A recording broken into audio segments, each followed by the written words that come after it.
атты би фестивалінде өнер көрсеткен үшін қазақ биі Айгөлек Ерке Сылқым би тобы бас жүлде.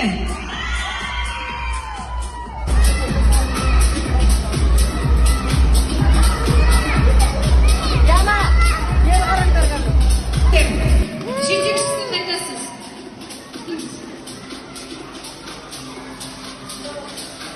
Финалға жолда болған финалисттарымыз